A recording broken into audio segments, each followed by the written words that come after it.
Dios les bendiga, hermanos. En el momento en el que el Señor me tomó de su mano, pude ver que estaba parada sobre una roca. Miré atrás y vi que había un ángel tras nosotros. Y comenzamos a descender en ese túnel oscuro a una velocidad indescriptible. Y en un tramo del camino yo volteé a mirar y vi que ese ángel ya no estaba. Me llené de mucho más temor y miré al Señor y le dije: Señor, ¿dónde está el ángel? ¿Por qué no viene tras nosotros? Y Él me habló y me dijo: es que Él no puede entrar a donde tú y yo vamos. Continuamos descendiendo y nos detuvimos como cuando se detiene un ascensor y se abrieron varios túneles. Y tomamos por aquel del que les hablaba mi hermana Sandra, en donde la gente estaba tomada de grilletes en sus manos, en donde estaban colgadas de sus cráneos, y vi que era una pared interminable. Había millones y millones de personas que tenían gusanos que caminaban por todo su cuerpo, pero vi enfrente y vi que había una pared exactamente igual. Y yo dije: Señor, tantas personas en este lugar. Y vino a mi mente una palabra que para entonces no conocía. El Señor me dice: es que el Seol es insaciable, el infierno es insaciable. Y salimos de aquel túnel y llegamos a aquel lugar al que le llamamos Valle de Pailas. Estas pailas estaban rebosantes de un lodo que hervía, y comenzamos a acercarnos a una de ellas. Y la primera persona que pude ver de cerca fue una mujer. El Señor fijó su mirada en ella, mientras ella subía y bajaba entre aquel lodo que hervía. Pero cuando Él fijó su mirada, ella se quedó suspendida como hasta la cintura. Y el Señor la miró y Él le dijo: mujer, ¿cómo te llamas? Ella le dijo: me llamo Rubiela. Yo vi que esta mujer tenía su cabello totalmente lleno de aquel lodo que hervía, carne colgaba de sus huesos ya ennegrecidos por el fuego. Entraban gusanos por las cuencas de sus ojos, salían por su boca, entraban por su nariz, salían de sus oídos, y por donde no podían entrar, sencillamente abrían un hueco. Le causaban tal dolor. Esta mujer miraba desesperadamente al Señor y le decía: Jesús, ten misericordia de mí, sácame de este lugar, ten misericordia de mí, yo ya no puedo más, que pare ya, Señor, ya no puedo más, ten misericordia de mí. El Señor le preguntó a esta mujer por qué estaba allí. Ella le dijo: Señor, estoy aquí por vanidad. Y eso mismo era lo que decía aquella placa que tenía incrustada en su pecho. Ella tenía en su mano un frasco.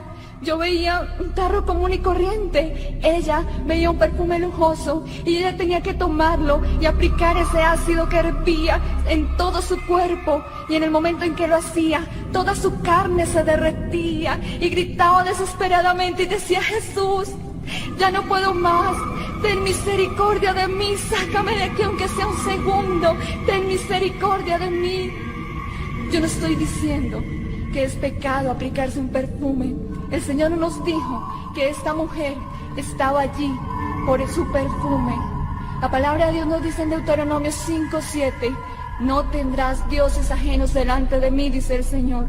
Esta mujer estaba allí porque puso en primer lugar su vanidad, porque el primer lugar en su vida eran sus perfumes, su arreglo personal. Pero Jesús es Rey de Reyes y Señor de Señores. Él debe ser el primero, el segundo, el tercero en tu vida. Por eso es que esta mujer estaba allí, por haber puesto en primer lugar su vanidad. El Señor la miró con tristeza y le dijo: Rubiela, es tarde para ti. Gusanos serán tu cama y gusanos te cubrirán. En ese momento se levantó una cobija de fuego que la cubrió totalmente, mientras la consumía entre aquella paila, gimiendo desesperadamente de dolor. Nos fuimos alejando de aquel lugar y comenzamos a acercarnos a unas puertas gigantescas que a medida que nos acercábamos se fueron abriendo.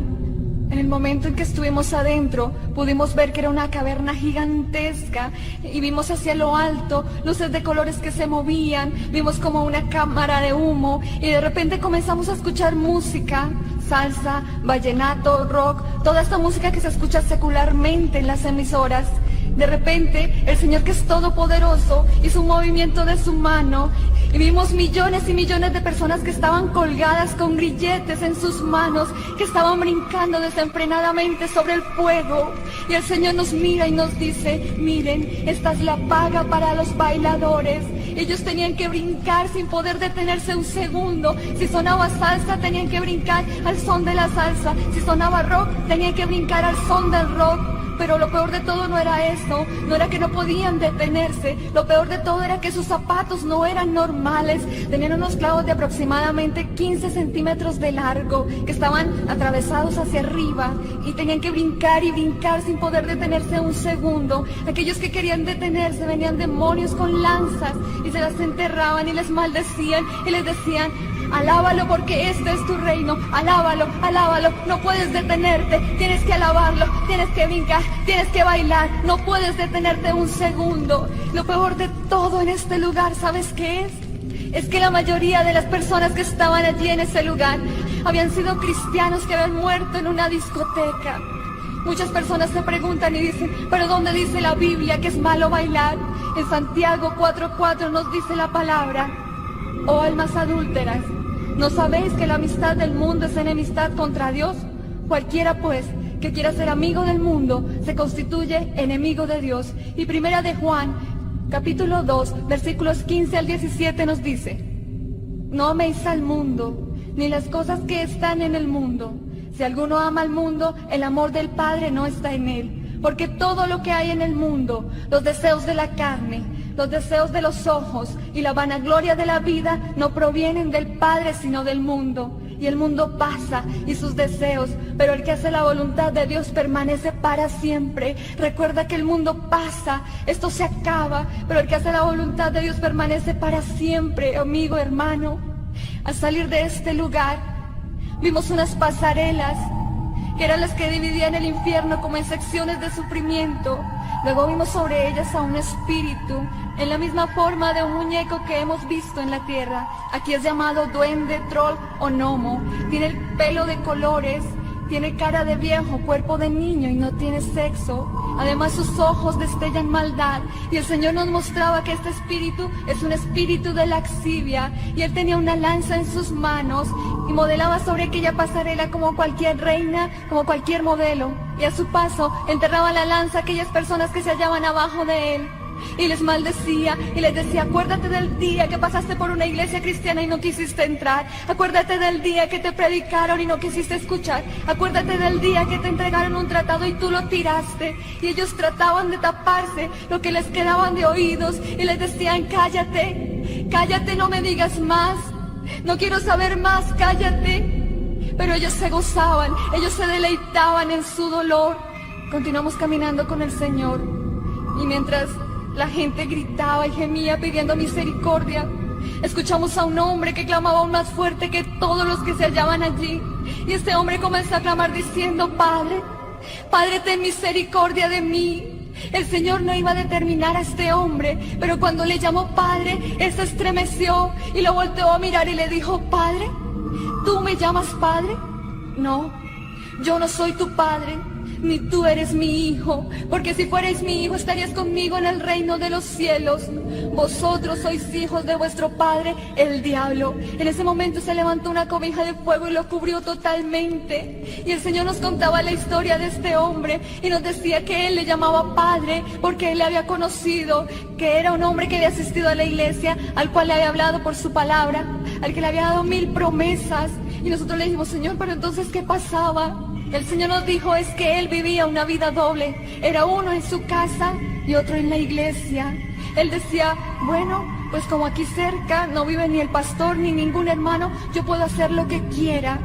Pero se le olvidó que los ojos de Dios están puestos sobre nuestros caminos y que nadie puede burlar al Señor. La palabra nos dice: no os engañéis, Dios no puede ser burlado, pues todo lo que el hombre sembrare, eso mismo segará. Este hombre estaba sufriendo 1000 veces más que cualquier persona en el infierno. Estaba pagando una doble condenación: la condenación por su pecado y la condenación por haber creído que al Señor se le podía burlar. El pueblo hoy en día se ha acostumbrado a jerarquizar el pecado. Acostumbramos a decir que es más pecador el ladrón, el violador, el homosexual, que el mentiroso, que el chismoso. Pero ante los ojos de Dios estos pecados pesan lo mismo. Y la Biblia nos dice, la palabra de Dios nos dice que la paga del pecado es muerte, que el alma que pecare, esa morirá. Amigo hermano, yo te invito a que hoy que Jesús está extendiendo su mano, está extendiendo su misericordia a tu vida, tú te arrepientas, La palabra de Dios nos dice que el que se arrepiente y se aparta de su pecado alcanzará misericordia. Y es mejor creer ahora que esperar para comprobar después. Dios te bendiga.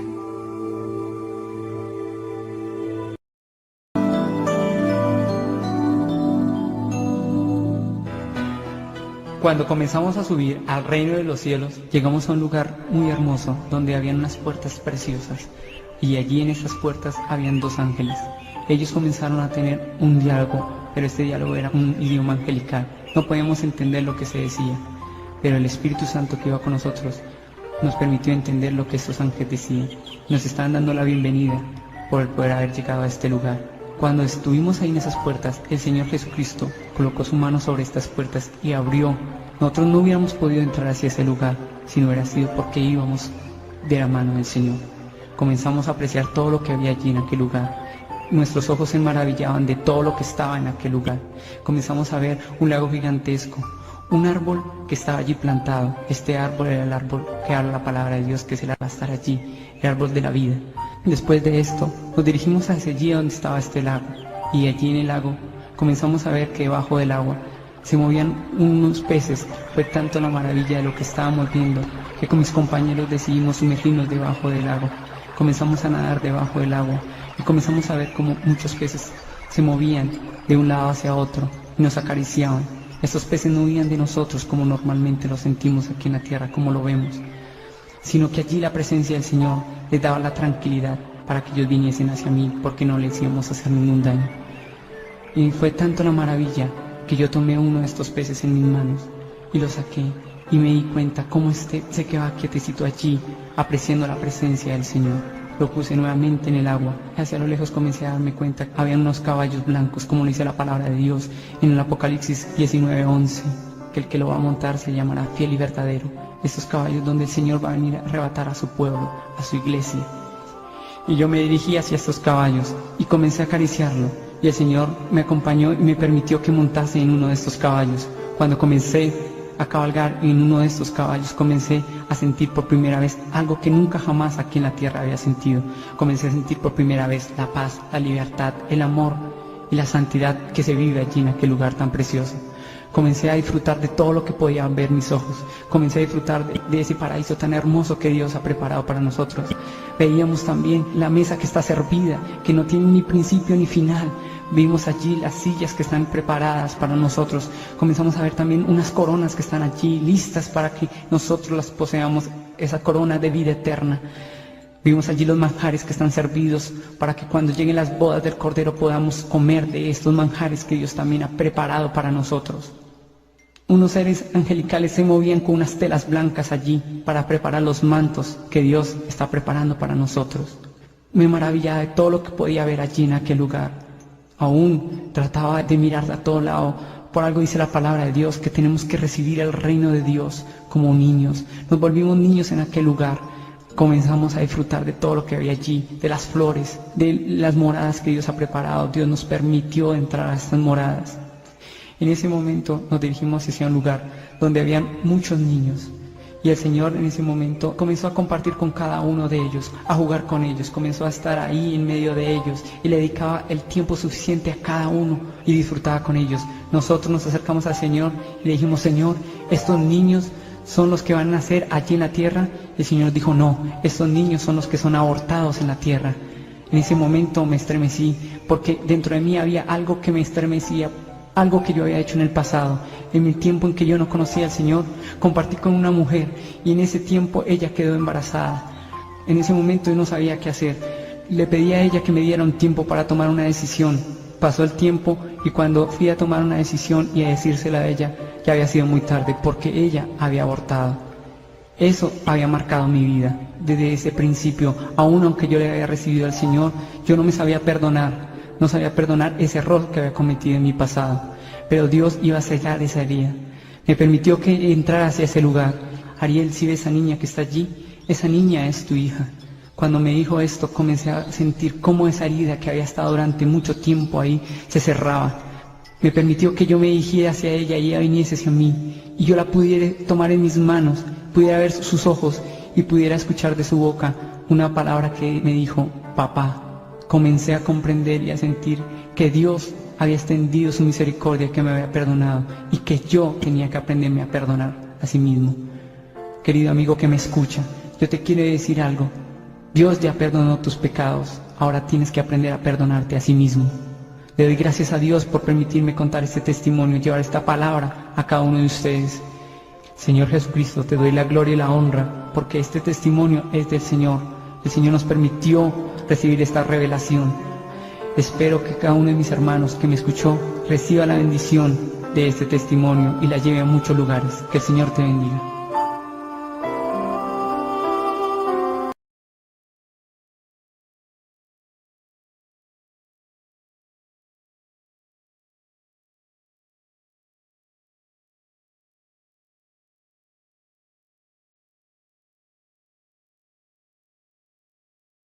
En ese nombre hay poder, en ese nombre hay poder, en el nombre de Jesús. En ese nombre hay poder, En ese nombre hay poder, en el nombre de Jesús.